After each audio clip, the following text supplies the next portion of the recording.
अस्सलाम वालेकुम स्टूडेंट्स। हम लोग डिस्कस करेंगे chapter number 4 second year biology का।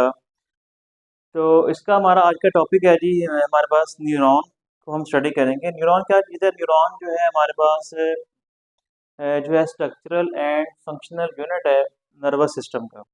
यानी कि नर्वस सिस्टम में हमारा ब्रेन, स्पाइनल कॉर्ड और पीएनएस जिसको बोलते हैं पेरिफेरल नर्वस सिस्टम, जिसको हम आगे डिटेल से पढ़ेंगे।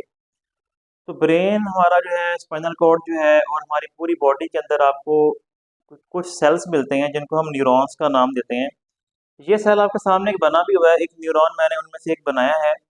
ये न्यूरॉन एक लेंथी सेल होता है और ये मेन इसका काम क्या होता है, ये जो है ना मैसेज को एक बॉडी के पार्ट से दूसरे बॉडी के पार्ट में ट्रांसफ़र करता है। यानी कि अगर आप कोई भी चीज़ आपको जो महसूस होती है या कोई भी चीज़ हम जो फील करते हैं, वो हमारे जो न्यूरॉन्स होते हैं वो हमारी बॉडी के एक पार्ट से दूसरे पार्ट में, यानी कि हमारे, अगर मैंने हाथ से किसी चीज़ को जो है वो टच किया है तो उसका जो भी वो चीज़ अगर कोल्ड है या वार्म है, तो उसका जो सिग्नल पहुंचता है मेरे ब्रेन तक वो न्यूरॉन्स के ज़रिए पहुंचता है। जो मैसेज पहुंचता है वो न्यूरॉन के ज़रिए पहुंचता है। तो ये काम जो है न्यूरॉन करते हैं, मैसेज को बॉडी के एक हिस्से से दूसरे हिस्से में लेके जाते हैं। ओके। अब ये, इसके अलावा जो है, अगर हम न्यूरॉन्स की, ये जो नर्वस सिस्टम की स्टडी करते हैं, तो इसको हम नाम देते हैं न्यूरोलॉजी। ठीक है ना, न्यूरोलॉजी का इसको नाम देते हैं। ओके, ये कुछ बातें बता के यहाँ पे आप कुछ बातें ये भी समझ लें। नर्वस जो कोऑर्डिनेशन है ना, यहाँ पे ये हाईली स्पेशलाइज्ड सेल होती हैं। न्यूरॉन्स जो है, ये जो हम ये बात कर रहे हैं ना कि न्यूरॉन के जरिए बॉडी के एक पार्ट से दूसरे पार्ट में मैसेज हो जाता है, इसको हम लोग नर्वस कोऑर्डिनेशन का नाम देते हैं। और ये काम जो है, ये वाले न्यूरॉन्स जो कि हाईली स्पेशलाइज्ड हैं इस काम के लिए, इस काम को ये परफॉर्म करते हैं। ये क्या करते हैं, बॉडी के अंदर जो है वो one form of energy into another form, ये एनर्जी की एक शक्ल को दूसरी शक्ल में कन्वर्ट कर देते हैं। यानी कि इसकी एग्जांपल बड़ी अच्छी दी है। रॉड और कोन सेल जो है हमारी आईज के अंदर, रेटिना के अंदर होते हैं ये, और ये जो है लाइट की एनर्जी को कन्वर्ट कर देते हैं नर्व इम्पल्स की फॉर्म में। और नर्व इम्पल्स क्या चीज़ है, वो इलेक्ट्रोकेमिकल एनर्जी की एक शक्ल है। इलेक्ट्रोकेमिकल जो है वो चेंज होती है, जो कि न्यूरॉन के अंदर आती है, पॉजिटिव और नेगेटिव चार्जेस होते हैं। उसको हम आगे डिटेल से स्टडी करेंगे। यानी कि लाइट की एनर्जी को जो है वो नर्व इम्पल्स में कन्वर्ट करना, इसको हम समझ लें कि इसको हम कहते हैं कि लाइट की एक शक्ल जो कि लाइट एनर्जी है वो केमिकल एनर्जी में, यानी कि इलेक्ट्रोकेमिकल एनर्जी में कन्वर्ट हो रही है, और ये काम न्यूरॉन करता है। ये स्पेशलाइज सेल है। तो फर्स्ट ऑफ ऑल हम इसको डिस्कस करते हैं कि इसमें क्या चीज़ें मेन मेन। ये आपके सामने आपको जो ये वाला हिस्सा पोर्शन पूरे का पूरा नजर आ रहा है ना, इस पूरे पोर्शन को हम नाम देते हैं सेल बॉडी का। ठीक है, ये सेल एक न्यूरॉनिक सेल ही है और ये हिस्सा इसका सेल बॉडी कहलाता है। अच्छा, सेल बॉडी में से ना कुछ चीज़ें, कुछ स्ट्रक्चर हेयर लाइक जो है ना, एक्सटेंशंस जो है ना वो बाहर को निकली हुई हैं, इनको बोलते हैं डेंड्राइट। ठीक है, डेंड्राइट का फंक्शन मैंने साथ ही लिख दिया। ये extension of the cell body, cell body से निकली हुई एक एक्सटेंशन है जो कि रिसीव करती है इम्पल्स को। मतलब कोई भी जो मैसेज है, कोई भी जो नर्व इम्पल्स है, या यहाँ जो स्टिमुलस है, कोई भी चीज़ जो हम फील करते हैं, वो इसके ज़रिए जो है वो क्या होगी, इसके ज़रिए जो है ना वो, यानी कि रिसीव होगी। कोई भी मैसेज जो होगा वो इसके ज़रिए इस न्यूरॉन के से के इस न्यूरॉन में से गुजरेगा। अच्छा, ये हो गया। उसके अलावा अगर आप अंदर के सारा जो वाइट वाला पोर्शन नजर आ रहा है, इसको हम बोलते हैं साइटोप्लाज्म। ठीक हो गया, सेल है तो इसमें सारी बात है, साइटोप्लाज्म भी एक होता है।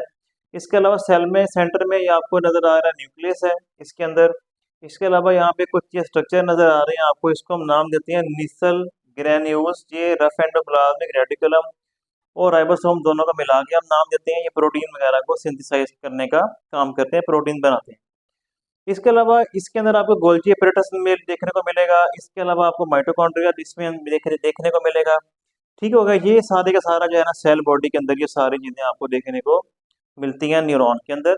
अच्छा, अब सेल बॉडी की ना ये जो आपको एक्सटेंशन नज़र आ रही है, लेंथी पोर्शन नज़र आ रहा है जो यहाँ पे आगे एंड हो रहा है, इस लेंथी पोर्शन को हम नाम देते हैं एक्सोन का। ये सारा यहाँ से लेके यहाँ तक जो है वो एक्सोन है, और इसका काम क्या होता है, ये एक्सटेंशन ऑफ सेल बॉडी है, और इसका काम है transfer nerve impulse away from cell body. यानी कि इस सेल बॉडी में जो ये मैसेज आएगा या नर्व इम्पल्स जो रिसीव होगी डेंड्राइट में से होते हुए, यहाँ से ये मैसेज यहाँ पे आएगा, ये मैसेज आगे जो है ना ट्रांसफर होगा, ऐसे इसके ऊपर से गुजरता हुआ जो ये मैसेज होगा ये आगे भी जाएगा।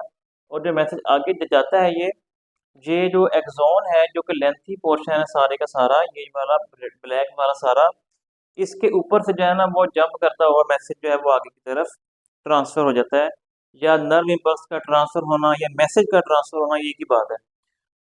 तो ये इसका काम है एक्सोन का। अब एक्सोन के ऊपर कुछ आपको ना डिफरेंट तरह के स्ट्रक्चर नजर आ रहे हैं। ये जो आपको रेड में ये शीट नजर आती है, ये इसको बोलते हैं माइलिन शीट। यहाँ पे इसका मैंने यहाँ पे लिखा हुआ है, ये देखें, ये माइलिन शीट है, ये वाली रेड में जो सारी इसके न्यूरॉन एक्सोन के ऊपर होती है, न्यूरॉन का ये पार्ट है। माइलिन शीट क्या करती है, ये एक लिपिड की बनी हुई लेयर है जो कि प्रोवाइड करती है इंसुलेशन। इस एक्सोन को जो है वो इंसुलेट करती है ये। अच्छा, इसके अलावा जो है ना कुछ जगहों पे ना ये अच्छा, इससे पहले एक और चीज़ है Schwann cell, secrete myelin sheath, यहाँ पे लिखा हुआ है शिवान सेल है। इसके अंदर स्पेशल तरह के न्यूरोगलाइल सेल हैं जो कि क्या करते हैं, ये माइलिन शीट को सिक्रीट करते हैं और ये एक्सोन को सपोर्ट भी करते हैं। ठीक है, ये जो माइलिन शीट जो आपको रेड में नजर आ रही है सारी की सारी, इसको एक्चुअली शिवान सेल बनाते हैं। साइंटिस्ट के नाम पे इसका नाम रखा गया है शिवान सेल। इसको ये जो है ना वो बनाते हैं, शिवान सेल माइलिन शीट को बनाते हैं। अच्छा, अब जिस जिस जगह पे माइलिन शीट है ना, वो तो सारी जगह हो गई माइलिन शीट वाली। और जिस जगह पे आपको यहाँ पे देखें, यहाँ पे माइलिन शीट जहाँ पे नहीं है, जहाँ जहाँ भी माइलिन शीट नहीं है, उस पोर्शन को हम नाम देते हैं नोड ऑफ रेनवियर। रेनवियर भी साइंटिस्ट का नाम था, तो इसको बोलते हैं नोड ऑफ रेनवियर। अब कोई भी जो नर्व इम्पल्स गुजरती है ना, वो ना इस माइलिन शीट के ऊपर से होती हुई एक नोड से, नोड ऑफ रेनवियर से दूसरी नोड ऑफ रेनवियर के ऊपर जंप करती हुई गुजरेगी। ऐसे ये जंपिंग होती है, ऐसे ये जंप लगा, ये जंप लगा, जंप करते हुए जो है ना ये मैसेज जो है यहाँ से गुजर जाएगा। इस जंपिंग इम्पल्स को हम नाम देते हैं, एक और भी इसमें नाम हम यूज़ करते हैं, ये शायद आपने पढ़ा हो 10th क्लास में, साल्टेटरी। साल्टेटरी इम्पल्सेस का नाम भी इसको देते हैं, जो कि जंप करते हुए एक नोड ऑफ रेनवियर से दूसरी नोड ऑफ रेनवियर के ऊपर से गुजरती हुई ये ट्रांसफर हो जाती है। अब जहाँ पे आगे न्यूरॉन, ये जो न्यूरॉन का ये वाला पोर्शन जिसको हम एक्सोन कहते हैं, ये वाला सारे का सारा पोर्शन एक्सोन, जहाँ पे ये खत्म हो रहा है ना, खत्म होता है, इसको बोलते हैं टर्मिनल। ये बोलते हैं टर्मिनल एंड ऑफ एक्सोन। ये सारा यहाँ पे एक्सोन यहाँ पे खत्म हो गया है, तो टर्मिनेट हो रहा है। इसके बाद नया एक न्यूरॉन शुरू होगा और उसको बोलते हैं टर्मिनल एंड ऑफ एक्सोन। और यहाँ पे एक स्ट्रक्चर नजर आता है, नोब लाइक गोल राउंड स्ट्रक्चर है, इसको बोलते हैं साइनेप्टिक नोब। ये वो पॉइंट है, इसके जरिए ये वाला न्यूरॉन अगले न्यूरॉन से अटैच हो जाएगा, तो इसको बोलते हैं साइनेप्टिक नोब। और साइनेप्टिक नोब से बिल्कुल पीछे एक पॉइंट है, इसको बोलते हैं प्री साइनेप्टिक टर्मिनल, यानी कि साइनेप्टिक नोब से पहले वाला जो प्री यानी कि पीछे वाला या पहले वाला जो एक पॉइंट है या पॉइंट है, जगह है, जिसको हम बोलते हैं प्री साइनेप्टिक टर्मिनल। ठीक है, इसको बोलते हैं। और उसके बाद साइनेप्टिक नोब आ जाएगी। साइनेप्टिक नोब के जरिए न्यूरॉन अगले न्यूरॉन से, नेक्स्ट न्यूरॉन से अटैच हो जाता है। ये हम आगे डिटेल से पढ़ेंगे कि ये क्या जो है ना, इसमें टॉपिक का नाम है साइनेप्स, वो हम पढ़ेंगे, तो उसमें ये भी आपको क्लियर हो जाएगा। ठीक है, उम्मीद है कि आपको ये सब बातें समझ आ गई होंगी। ये बिल्कुल एक बेसिक सा ही टॉपिक है, ये लॉन्ग क्वेश्चन में स्ट्रक्चर वगैरह या जो है इसका सारी डिटेल जो मैंने बताई है ये आ सकती है, तो आप इसको अच्छे तरीके से कर लें। बाकी इंशाल्लाह पढ़ेंगे नेक्स्ट लेक्चर में। आज के लिए इतना ही। अल्लाह हाफिज़।